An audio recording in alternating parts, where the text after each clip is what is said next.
ਸਿੱਖ ਇਤਿਹਾਸ ਵਿੱਚੋਂ ਇੱਕ ਹੋਰ ਵਿਸ਼ਾ ਲੈ ਕੇ ਆਪ ਸੰਗਤਾਂ ਦੇ ਸਨਮੁਖ ਹਾਜ਼ਰ ਹੋਏ ਹਾਂ।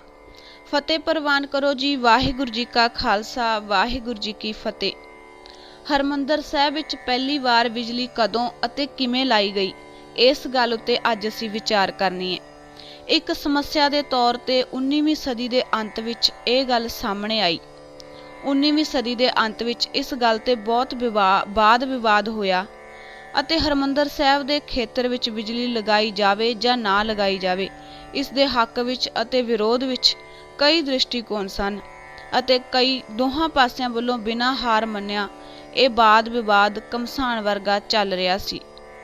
ਜਿਵੇਂ ਕਿ ਉਸ ਸਮੇਂ ਦਾ ਰਿਵਾਜ ਸੀ, ਧਾਰਮਿਕ ਅਤੇ ਸਮਾਜਿਕ ਮਤਭੇਦਾਂ ਵਿੱਚ ਕੋਈ ਵੀ ਹੱਦ ਬੰਨਾ ਅਤੇ ਵਾਦ ਵਿਵਾਦ ਬਾਕੀ ਨਹੀਂ ਸੀ ਛੱਡਿਆ ਜਾਂਦਾ ਅਤੇ ਮਾਮਲੇ ਨੂੰ ਆਪਣੇ ਹੱਕ ਵਿੱਚ ਭੁਗਤਾਉਣ ਵਾਸਤੇ ਮਾੜੇ ਤੋਂ ਮਾੜਾ ਸ਼ਬਦ ਵਰਤਣ ਤੋਂ ਗੁਰੇਜ਼ ਨਹੀਂ ਸੀ ਕੀਤਾ ਜਾਂਦਾ। ਵਿਰੋਧੀਆਂ ਵੱਲੋਂ ਜੇਕਰ ਪਰੰਪਰਾ ਅਤੇ ਪ੍ਰਯੋਗ ਆਪਣੇ ਹੱਕ ਵਿੱਚ ਭੁਗਤਾਇਆ ਜਾ ਰਿਹਾ ਸੀ ਤਾਂ ਜਿਹੜੇ ਇਸ ਗੱਲ ਦੇ ਪੈਰੋਕਾਰ ਸਨ ਉਹ ਸਮੇਂ ਨਾਲ ਚੱਲਣ ਦੀ ਦਲੀਲ ਦਿੰਦੇ ਸਨ ਅਤੇ ਉਹਨਾਂ ਨੂੰ ਵਿਅੰਗ ਸਰੂਪ ਵਿੱਚ ਬਿਜਲੀ ਭਗਤ ਕਿਹਾ ਜਾਂਦਾ ਸੀ। ਸ਼੍ਰੀ ਗੁਰੂ ਸਿੰਘ ਸਭਾ ਅੰਮ੍ਰਿਤਸਰ ਵੱਲੋਂ ਪਹਿਲਾਂ ਇਸ ਬਾਰੇ ਗੱਲਬਾਤ ਸ਼ੁਰੂ ਕੀਤੀ ਗਈ। 26 ਜਨਵਰੀ 1896 ਨੂੰ ਆਪਣੇ 23ਵੇਂ ਇਜਲਾਸ ਵਿੱਚ ਸਿੰਘ ਸਭਾ ਨੇ ਇੱਕ ਪ੍ਰਸਤਾਵ ਪਾਸ ਕੀਤਾ ਜਿਸ ਵਿੱਚ ਹਰਿਮੰਦਰ ਸਾਹਿਬ ਵਿੱਚ ਬਿਜਲੀ ਲਗਾਏ ਜਾਣ ਦੀ ਸਿਫਾਰਿਸ਼ ਕੀਤੀ ਗਈ ਸੀ। ਸਰਦਾਰ ਸੁੰਦਰ ਸਿੰਘ ਮਜੀਠੀਆ ਨੇ ਸਰੋਤਿਆਂ ਨੂੰ ਕਿਹਾ ਕਿ ਸੁੰਦਰਤਾ ਵਿੱਚ ਸ਼੍ਰੀ ਹਰਿਮੰਦਰ ਸਾਹਿਬ ਦਿਨੇ ਬੈਕੁੰਠ ਦੀ ਤਰ੍ਹਾਂ ਸੁੰਦਰ ਦਿਖਾਈ ਦਿੰਦਾ ਹੈ, ਪਰੰਤੂ ਰਾਤ ਨੂੰ ਹਨੇਰੇ ਵਿੱਚ ਢਕਿਆ ਜਾਂਦਾ ਹੈ। ਕਈ ਬਿਰਧ ਅਤੇ ਪਾਵਨ ਵਿਅਕਤੀ ਜਿਹੜੇ ਸ਼ਾਮ ਵੇਲੇ ਜਾਂ ਸਵੇਰੇ ਅੰਮ੍ਰਿਤ ਵੇਲੇ ਆਪਣੀ ਸ਼ਰਧਾ ਭੇਟ ਕਰਨ ਆਉਂਦੇ ਹਨ, ਚਾਨਣ ਨਾ ਹੋਣ ਕਰਕੇ ਡਿੱਗ ਕੇ ਜ਼ਖਮੀ ਹੋ ਜਾਂਦੇ ਹਨ। ਸਰਦਾਰ ਸੁੰਦਰ ਸਿੰਘ ਨੇ ਸਿਫਾਰਿਸ਼ ਕੀਤੀ ਕਿ ਬਿਜਲੀ ਹਰਿਮੰਦਰ ਸਾਹਿਬ ਦੀ ਸ਼ੋਭਾ ਨੂੰ ਵਧਾਏਗੀ ਅਤੇ ਆਉਣ ਵਾਲੇ ਸ਼ਰਧਾਲੂਆਂ ਲਈ ਵਰਦਾਨ ਸਾਬਤ ਹੋਏਗੀ। ਦਰਬਾਰ ਸਾਹਿਬ ਦੇ ਮੈਨੇਜਰ ਸਰਦਾਰ ਕਰਨਲ ਜਵਾਲਾ ਸਿੰਘ ਨੇ ਅਤੇ ਖਾਲਸਾ ਹਾਈ ਸਕੂਲ ਗੁਜਰਾਂਵਾਲਾ ਦੇ ਮਾਸਟਰ ਨਰੈਣ ਸਿੰਘ ਨੇ ਸਰਦਾਰ ਸੁੰਦਰ ਸਿੰਘ ਦੀ ਇਸ ਤਜਵੀਜ਼ ਦੀ ਪ੍ਰੋੜਤਾ ਕੀਤੀ। ਇਸ ਯੋਜਨਾ ਨੂੰ ਸਿਰੇ ਚੜਾਉਣ ਲਈ ਸਰਦਾਰ ਬਹਾਦਰ ਸਰਦਾਰ ਅਰਜਨ ਸਿੰਘ ਦੀ ਪ੍ਰਧਾਨਗੀ ਹੇਠ ਇੱਕ 11 ਮੈਂਬਰੀ ਕਮੇਟੀ ਬਣਾਈ ਗਈ। ਕਮੇਟੀ ਨੇ ਬਾਬਾ ਸਰ ਖੇਮ ਸਿੰਘ ਬੇਦੀ, ਰਾਏ ਬਹਾਦਰ, ਸਰਦਾਰ ਸੁਜਾਨ ਸਿੰਘ ਰਾਵਲਪਿੰਡੀ ਅਤੇ ਅਟਾਰੀ ਦੇ ਸਰਦਾਰ ਬਲਵੰਤ ਸਿੰਘ ਵਰਗੇ ਕੌਮ ਦੇ ਪ੍ਰਭਾਵਸ਼ਾਲੀ ਵਿਅਕਤੀਆਂ ਦੀ ਹਮਾਇਤ ਪ੍ਰਾਪਤ ਕਰ ਲਈ ਸੀ। ਚੰਦੇ ਦੀਆਂ ਸੂਚੀਆਂ ਬਣ ਗਈਆਂ ਅਤੇ ਪਿੰਡਾਂ ਦੇ ਸ਼ਹਿਰਾਂ ਵਿੱਚ ਉਗਰਾਹੀ ਦਾ ਕੰਮ ਸ਼ੁਰੂ ਹੋ ਗਿਆ। ਬਿਜਲੀਕਰਨ ਕਮੇਟੀ ਦੇ ਫਰੀਦਕੋਟ ਦੇ ਰਾਜਾ ਬਿਕਰਮ ਸਿੰਘ ਕੋਲ ਕੁਝ ਵਿਅਕਤੀਆਂ ਦਾ ਸਮੂਹ ਭੇਜਿਆ। ਰਾਜਾ ਬਿਕਰਮ ਸਿੰਘ ਅੰਮ੍ਰਿਤਸਰ ਖਾਲਸਾ ਦੀਵਾਨ ਦੇ ਸਰਪ੍ਰਸਤ ਸਨ ਅਤੇ ਧਾਰਮਿਕ ਅਤੇ ਜਨਤਕ ਕੰਮਾਂ ਵਿੱਚ ਖੁੱਲੇ ਹੱਥ ਨਾਲ ਮਦਦ ਕਰਦੇ ਸਨ। ਗਰੁੱਪ ਦੀ ਅਗਵਾਈ ਕਰਨ ਵਾਲੇ ਕਰਨਲ ਜਵਾਲਾ ਸਿੰਘ ਅਤੇ ਸਰਦਾਰ ਸੁੰਦਰ ਸਿੰਘ ਮਜੀਠੀਆ ਧਨ ਦੀ ਮਦਦ ਦਾ ਮਹਾਰਾਜੇ ਕੋਲ ਭਰੋਸਾ ਲੈ ਕੇ ਵਾਪਸ ਆ ਗਏ। 25 ਅਪ੍ਰੈਲ 1897 ਨੂੰ ਅਕਾਲ ਤਖਤ ਉੱਤੇ ਕੋਈ ਮੀਟਿੰਗ ਵਿੱਚ ਮਹਾਰਾਜਾ ਫਰੀਦਕੋਟ ਦੇ 3 ਸੰਦੇਸ਼ ਵਾਹਕ ਪਹੁੰਚੇ ਅਤੇ ਉਹਨਾਂ ਨੇ ਮਹਾਰਾਜਾ ਵੱਲੋਂ ਐਲਾਨ ਕੀਤਾ ਕਿ ਰਾਣੀ ਵਿਕਟੋਰੀਆ ਦੇ ਬਿਨਾਂ ਕਿਸੇ ਰੁਕਾਵਟ ਦੇ 60 ਸਾਲ ਤੱਕ ਚੱਲੇ ਰਾਜ ਦੀ ਯਾਦ ਵਿੱਚ ਹਰਿਮੰਦਰ ਸਾਹਿਬ ਦੀ ਪਰਿਕਰਮਾ ਵਿੱਚ 20,000 ਰੁਪਏ ਦੀ ਕੀਮਤ ਦੇ ਉਹ ਬਿਜਲੀ ਲਗਾਉਣਗੇ। ਹੁਣ ਵਿਰੋਧੀਆਂ ਨੇ ਵੀ ਸਿਰ ਚੁੱਕਿਆ। ਮਈ 1897 ਵਿੱਚ ਹਰਿਮੰਦਰ ਸਾਹਿਬ ਦੇ 3 ਗ੍ਰੰਥੀਆਂ ਨੇ ਲਾਈਟਿੰਗ ਕਮੇਟੀ ਦੇ ਸਕੱਤਰ ਸਰਦਾਰ ਸੁੰਦਰ ਸਿੰਘ ਮਜੀਠੀਆ ਨੂੰ ਰਜਿਸਟਰਡ ਨੋਟਿਸ ਭੇਜਿਆ ਜਿਸ ਵਿੱਚ ਉਹਨਾਂ ਨੇ ਬਿਜਲੀ ਲਗਾਉਣ ਦੀ ਸਕੀਮ ਬਾਰੇ ਬੁਰਾ ਭਲਾ ਕਿਹਾ। 22 ਜੂਨ 1897 ਨੂੰ ਸਿੱਖਾਂ ਵੱਲੋਂ ਅੰਮ੍ਰਿਤਸਰ ਵਿੱਚ ਹੀਰਕ ਜਯੰਤੀ ਮਨਾਈ ਗਈ। ਮਹਾਰਾਜਾ ਫਰੀਦਕੋਟ ਦੇ ਬੇਟੇ ਕੰਵਰ ਗਜੇਂਦਰ ਸਿੰਘ ਨੇ ਇਸ ਉਤਸਵ ਵਿੱਚ ਹਿੱਸਾ ਲਿਆ। ਇਸ ਅਵਸਰ ਸਮੇਂ ਰਾਏ ਢੋਲਣ ਦਾਸ ਦੇ ਪ੍ਰਾਈਵੇਟ ਜਨਰੇਟਰ ਨੂੰ ਪਰਿਕਰਮਾ ਵਿੱਚ ਲਿਆ ਕੇ ਹਰਿਮੰਦਰ ਸਾਹਿਬ ਵਿੱਚ ਬਿਜਲੀ ਜਗਾ ਕੇ ਦਿਖਾਈ ਗਈ। 14 ਅਗਸਤ 1897 ਨੂੰ ਮਹਾਰਾਜਾ ਫਰੀਦਕੋਟ ਅੰਮ੍ਰਿਤਸਰ ਆਏ ਅਤੇ ਸਿੱਖਾਂ ਦੀ ਇੱਕ ਜਨਤਕ ਸਭਾ ਵਿੱਚ ਉਹਨਾਂ ਨੇ ਬਿਜਲੀ ਅਤੇ ਗੁਰੂ ਕੇ ਲੰਗਰ ਦੀ ਨਵੀਂ ਇਮਾਰਤ ਲਈ 1 ਲੱਖ ਰੁਪਇਆ ਦਾਨ ਦੇਣ ਦਾ ਐਲਾਨ ਕੀਤਾ। ਉਸ ਧਨ ਵਿੱਚੋਂ ਕੁਝ ਹਿੱਸਾ ਜਨਰੇਟਰ ਅਤੇ ਉਸ ਦੇ ਹੋਰ ਪੁਰਜਿਆਂ ਲਈ ਖਰਚਿਆ ਗਿਆ। ਵਿਰੋਧੀ ਧਿਰ ਵੀ ਆਰਾਮ ਨਹੀਂ ਕਰ ਰਹੀ ਸੀ।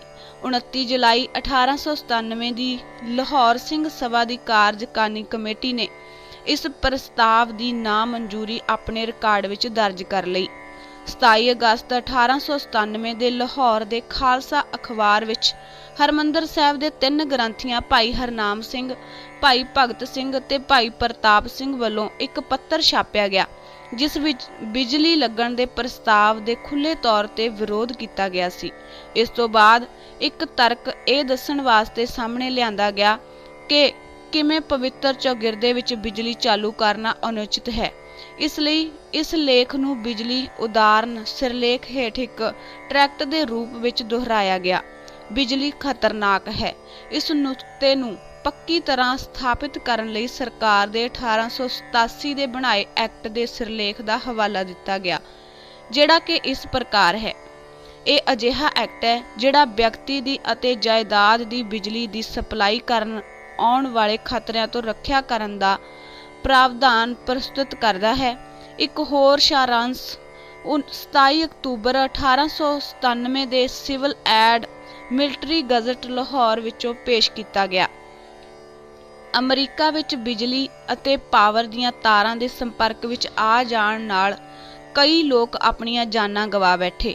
ਇਹੋ ਜਿਹੀਆਂ ਘਟਨਾਵਾਂ ਦਾ ਵੇਰਵਾ ਦਿੱਤਾ ਗਿਆ, ਜਿਨ੍ਹਾਂ ਵਿੱਚ ਧਾਰੀਵਾਲ ਦੀ ਇੱਕ ਫੈਕਟਰੀ ਵਿੱਚ ਬਿਜਲੀ ਕਾਰਨ ਨੁਕਸਾਨ ਹੋਇਆ ਸੀ ਅਤੇ ਸਰਹਿੰਦ ਨਹਿਰ ਦੀ ਉਦਘਾਟਨੀ ਸਮਾਰੋਹ ਵਿੱਚ ਭਗਦੜ ਮਚ ਗਈ ਸੀ। ਗ੍ਰੰਥੀਆਂ ਨੇ ਇਹ ਤਰਕ ਵੀ ਰੱਖਿਆ ਕਿ ਬੇਥਲਮ ਅਥਵਾ ਕਾਬਾ ਵਿੱਚ ਵੀ ਬਿਜਲੀ ਲਗਾਏ ਜਾਣ ਦਾ ਉਦਾਹਰਨ ਨਹੀਂ ਮਿਲਦਾ। ਲੰਡਨ ਦੇ 1500 ਤੋਂ ਵੀ ਵੱਧ ਚਰਚਾਂ ਵਿੱਚ ਕਿਸੇ ਵੀ ਇੱਕ ਵਿੱਚ ਵੀ ਅਤੇ ਵੈਸਟਮਿਨਿਸਟਰ ਐਬੇ ਵਿੱਚ ਵੀ ਬਿਜਲੀ ਨਹੀਂ ਲਾਈ ਗਈ ਹੈ। ਤੀਸਰੀ ਗੱਲ, ਇਸ ਉੱਤੇ ਵੀ ਜ਼ੋਰ ਦਿੱਤਾ ਗਿਆ ਕਿ ਰਿਵਾਜ ਅਤੇ ਪਰੰਪਰਾ ਕੇਵਲ ਘਿਓ ਨਾਲ ਚਾਨਣ ਕਰਨ ਦੀ ਮਨਜ਼ੂਰੀ ਦਿੰਦੇ ਹਨ। ਬਿਜਲੀ ਇੱਕ ਬਹੁਤ ਹੀ ਖਰਚੀਲਾ ਦਿਖਾਵਾ ਹੈ। ਇਸ ਦੀ ਚਮਕ ਇਕਾਗਰਤਾ ਅਤੇ ਸਮਾਧੀ ਵਿੱਚ ਰੁਕਾਵਟ ਪਾਏਗੀ।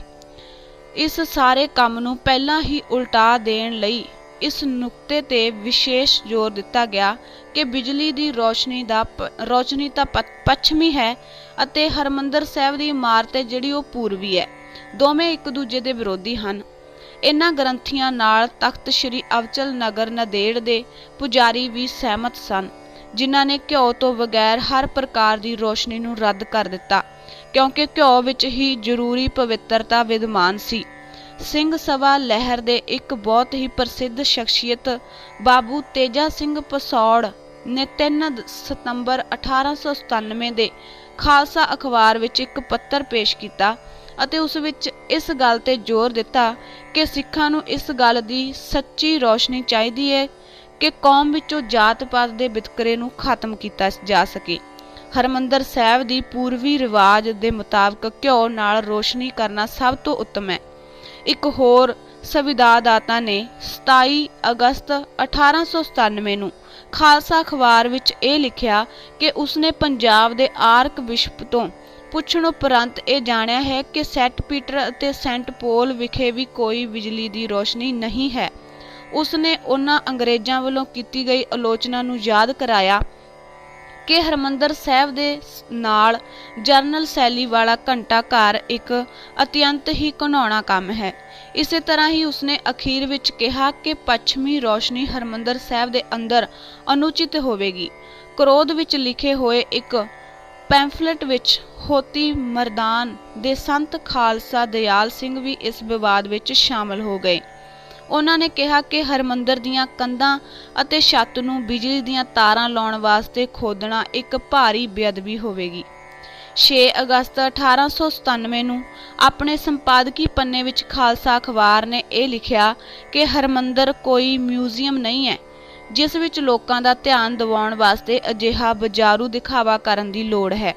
20 ਅਗਸਤ 1897 ਨੂੰ ਇਸ ਅਖਬਾਰ ਨੇ ਮਹਾਰਾਜਾ ਫਰੀਦਕੋਟ ਵੱਲੋਂ ਬਿਜਲੀ ਲਈ ਪੈਸਾ ਦੇਣ ਦੀ ਫਰਾਖਦਿਲੀ ਦੀ ਪ੍ਰਸ਼ੰਸਾ ਕੀਤੀ, ਪਰ ਉਹਨਾਂ ਨੇ ਉਹਨਾਂ ਮਿੱਤਰਾਂ ਉੱਤੇ ਵਿਅੰਗ ਕੱਸਿਆ ਜਿਨ੍ਹਾਂ ਨੇ ਇਹੋ ਜਿਹੀ ਫਜ਼ੂਲ ਖਰਚੀ ਲਈ ਉਹਨਾਂ ਨੂੰ ਸਲਾਹ ਦਿੱਤੀ। 6 ਅਗਸਤ 1897 ਖਾਲਸਾ ਅਖਬਾਰ ਵਿੱਚ ਜਲੰਧਰ ਜੀ ਸ੍ਰੀ ਗੁਰੂ ਸਿੰਘ ਸਭਾ ਦੇ ਗ੍ਰੰਥੀਆਂ ਦੀ ਹਮਾਇਤ ਵਿੱਚ ਇੱਕ ਟਿੱਪਣੀ ਪ੍ਰਕਾਸ਼ਿਤ ਕੀਤੀ। ਸਾਹਮਣੇ ਲਿਆਂਦੇ ਗਏ ਪ੍ਰਸ਼ਨਾਂ ਵਿੱਚੋਂ ਇੱਕ ਇਹ ਸੀ, ਜੇ ਇੰਜਣ ਫੇਲ ਹੋ ਗਿਆ ਤਾਂ ਫਿਰ ਕੀ ਬਣੇਗਾ। ਉਸੇ ਦਿਨ ਹੀ ਸੰਪਾਦਕੀ ਵਿੱਚ ਖਾਲਸਾ ਅਖਬਾਰ ਨੇ ਲਿਖਿਆ, ਸਿੱਖਾਂ ਨੂੰ ਜੇਕਰ ਕਿਸੇ ਚੀਜ਼ ਦੀ ਲੋੜ ਹੈ ਤਾਂ ਉਹ ਬਿਜਲੀ ਦੀ ਨਹੀਂ ਸਗੋਂ ਗੁਰੂ ਦੇ ਸ਼ਬਦ ਦੀ ਰੋਸ਼ਨੀ ਦੀ ਲੋੜ ਹੈ। ਜਦੋਂ ਬਿਜਲੀ ਆ ਗਈ ਤਾਂ ਇੱਕ ਬਿਲਕੁਲ ਹੀ ਨਵੀਂ ਗੱਲ ਦਿਖਾਈ ਦਿੱਤੀ। ਡਾਕਟਰ ਜਾਨ ਕੈਂਪਬੈਲ ਓਮਾਨ, ਜਿਹੜਾ ਕਿ ਸਰਕਾਰੀ ਕਾਲਜ ਲਾਹੌਰ ਦਾ ਪ੍ਰੋਫੈਸਰ ਸੀ ਅਤੇ ਖਾਲਸਾ ਕਾਲਜ ਅੰਮ੍ਰਿਤਸਰ ਵਿੱਚ ਪ੍ਰਿੰਸੀਪਲ ਸੀ, ਜਦੋਂ 16 ਸਾਲ ਦੇ ਵਕਫੇ ਬਾਅਦ ਹਰਿਮੰਦਰ ਸਾਹਿਬ ਆਇਆ ਤਾਂ ਉਸਨੇ ਇਹ ਸ਼ਬਦ ਕਹੇ, ਹਰਿਮੰਦਰ ਸਾਹਿਬ ਦੇ ਦੀਵਿਆਂ ਦੇ ਪੁਰਾਤਨ ਸਧਾਰਨ ਸੰਸਾਰ ਵਿੱਚ ਚਮਕਦਾਰ ਭੜਕੀਲੀ ਬਿਜਲੀ ਦੀ ਰੌਸ਼ਨੀ ਇੱਕ ਬਦਮਿਜ਼ਾਜ ਨਵੇਂ ਬਣੇ ਰਈਸ ਦੀ ਦਖਲਅੰਦਾਜ਼ੀ ਵਰਗੀ ਲੱਗ ਰਹੀ ਹੈ, ਜਿਹੜੀ ਕਿ ਉਚਿਤ ਵਿਵਹਾਰਿਕਤਾ ਤੋਂ ਬਾਹਰੀ ਨਜ਼ਰ ਆਉਂਦੀ ਹੈ। ਬਿਜਲੀ ਲਾਉਣ ਦੇ ਹਮਾਇਤੀ ਜਿੱਤ ਚੁੱਕੇ ਸਨ, ਪਰੰਤੂ ਇਹਨਾਂ ਮਤਭੇਦਾਂ ਨੇ ਆਪਣੇ ਪਿੱਛੇ ਕੜਵਾਹਟ ਦੀ ਇੱਕ ਲੀਕ ਬਣਾ ਦਿੱਤੀ ਸੀ। ਨਿਸ਼ਚਿਤ ਤੌਰ ਤੇ ਇਹ ਸਿੰਘ ਸਭਾ ਦੇ ਲਾਹੌਰ ਅਤੇ ਅੰਮ੍ਰਿਤਸਰ ਪੱਖਾਂ ਦੇ ਵਿਚਕਾਰ ਸੰਘਰਸ਼ ਸੀ। ਦੋਵਾਂ ਇੱਕ ਦੂਸਰੇ ਦੇ ਕਰੜੇ ਵਿਰੋਧੀ ਸਨ ਤੇ ਹਰ ਛੋਟੇ ਵੱਡੇ ਮਸਲੇ ਲਈ ਇੱਕ ਦੂਜੇ ਨਾਲ ਝਗੜਦੇ ਰਹਿੰਦੇ ਸਨ। ਪਰੰਤੂ ਹੈਰਾਨੀ ਦੀ ਗੱਲ ਹੈ ਸੀ ਕਿ ਲਾਹੌਰ ਗਰੁੱਪ, ਜਿਹੜਾ ਕਿ ਆਪਣੇ ਆਪ ਨੂੰ ਜ਼ਿਆਦਾ ਪ੍ਰਗਤੀਸ਼ੀਲ ਰੂਪ ਵਿੱਚ ਪੇਸ਼ ਕਰਦਾ ਸੀ ਅਤੇ ਅੰਮ੍ਰਿਤਸਰ ਗਰੁੱਪ ਦੀ ਕੱਟੜਵਾਦਤਾ ਨੂੰ ਵੀ ਲੈ ਕੇ ਉਸ ਦਾ ਮਖੌਲ ਉਡਾਉਂਦਾ ਸੀ, ਬਿਜਲੀਕਰਨ ਦੇ ਮਾਮਲੇ ਵਿੱਚ ਸਭ ਤੋਂ ਵੱਧ ਵਿਰੋਧ ਕਰਨ ਵਾਲਾ ਸੀ। ਫਿਰ ਵੀ ਇਹ ਘਟਨਾਵਾਂ ਦੇ ਅੱਗੇ ਵਧਣ ਵਿੱਚ ਰੁਕਾਵਟ ਨਹੀਂ ਪਾ ਸਕਿਆ। ਕਿਸੇ ਵੀ ਤਰ੍ਹਾਂ ਸਹੀ ਬਿਜਲੀ ਨੇ ਆਉਣਾ ਹੀ ਆਉਣਾ ਸੀ, ਪਰੰਤੂ ਸਰਦਾਰ ਸੁੰਦਰ ਸਿੰਘ ਮਜੀਠੀਆ ਵੱਲੋਂ ਕੀਤੀ ਗਈ ਸ਼ੁਰੂਆਤ ਅਤੇ ਫਰੀਦਕੋਟ ਦੇ ਮਹਾਰਾਜਾ ਵੱਲੋਂ ਦਿੱਤੀ ਗਈ ਹਮਾਇਤ ਨੂੰ ਇਤਿਹਾਸ ਵਿੱਚ ਯਾਦ ਰੱਖਿਆ ਜਾਏਗਾ। ਵਾਹਿਗੁਰੂ ਜੀ ਕਾ ਖਾਲਸਾ, ਵਾਹਿਗੁਰੂ ਜੀ ਕੀ ਫਤਿਹ।